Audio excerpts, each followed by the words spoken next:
పల్లెటూరు చివరన గాఢమైన అడవి. ఆ అడవిలో నలుగురికి కూడా తెలిసినట్లు ఒక పాత బావి ఉంది. ఆ బావి చుట్టూ పెచ్చులు ఊడిపోయి, రాళ్ళు పైకప్పు పూర్వం పడ్డట్లు పాడైన కప్పు, చుట్టూ పూత మొలిచిన వృక్షాలు. ఏదో రహస్యము చీకటి పూల వాసనతో ఆ ప్రాంతం ఎప్పుడూ కవలిస్తూ ఉంటుంది. ఉరుము సమయంలో ఆ బావి నుంచి కొండల వరకు వింతగా మారే ప్రతిధ్వని వినిపించేది.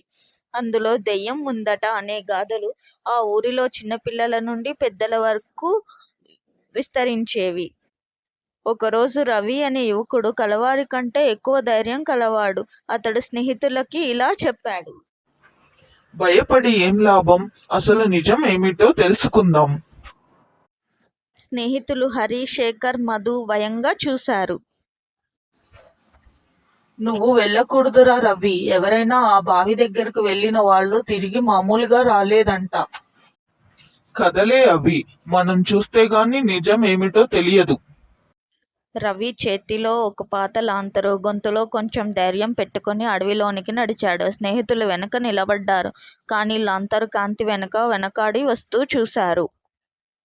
రవి బావి దగ్గరకు రాగానే గాలి ఒక్కసారిగా చల్లబడి పచ్చని ఆకులు కదలాడాయి.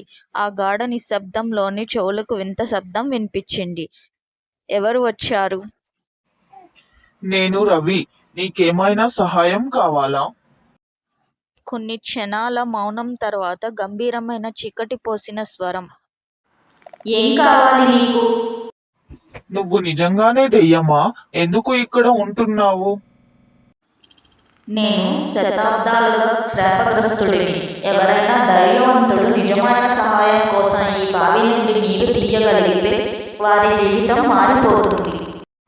ఆ నీటితో ఏం చేయాలి? మంచి పనికే వాడాలి. నీ స్వార్థం కోసం వాడితే శాపం వస్తుంది. రవి ఆ మాటలు విని ఇంటికి తిరిగి వెళ్ళాడు. మరుసటి రోజు తెల్లవారుజామున తిరిగి వచ్చి బావిలోంచి త్రాగునీటిని తీసి ఊరిలోని పేద ఇంటి పెద్దమ్మకి ఇచ్చాడు. ఆమె అనారోగ్యంతో శయనంలో పడుకొని ఉండగా ఆ నీరు తాగింది. ఆ రోజు సాయంత్రం ఆ పెద్దమ్మ ఆరోగ్యం కాస్త మెరుగైందని ఊరంతా విని ఆశ్చర్యపోయారు. ఈ వార్త ఊరిలో వ్యాపించింది. రవి స్నేహితుడు సురేష్ కూడా బావి దగ్గరకు వెళ్ళాడు. నేను కూడా ధనికుడిని అవ్వాలి. అతడు బావిలోంచి నీరును తీయగా ఆ స్వరం వినిపించింది. ఎందుకోసం నీరుని తీసుకువెళ్తున్నావు? నాకు బాగా సంపద రావాలనే కోరికతో. నీ స్వార్థం శాపానికి దారి తీస్తుంది.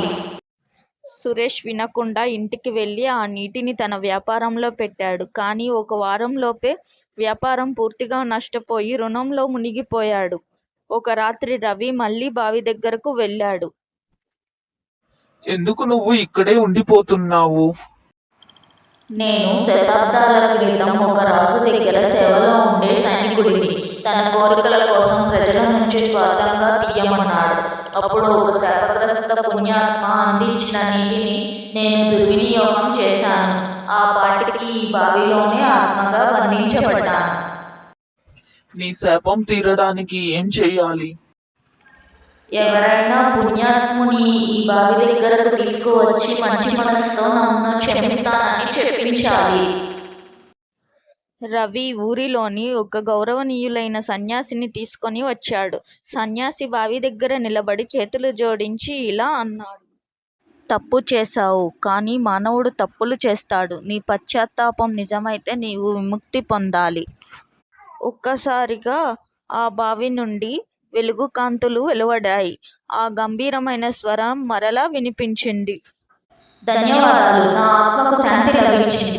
ఆ వెలుగు మాయమవుతూనే ఆ బావి మామూలు బావిలా మారిపోయింది. ఆ తర్వాత ఎవరు వెళ్ళినా ఆ బావిలోని వింత శబ్దాలు వినిపించకపోయాయి. నీతి: మంచి మనసు సహాయం చేసే నిజమైన హృదయంతో చేయాలి. స్వార్థం దారికి దెయ్యం కూడా శాపం అయ్యే అవకాశం ఉంది.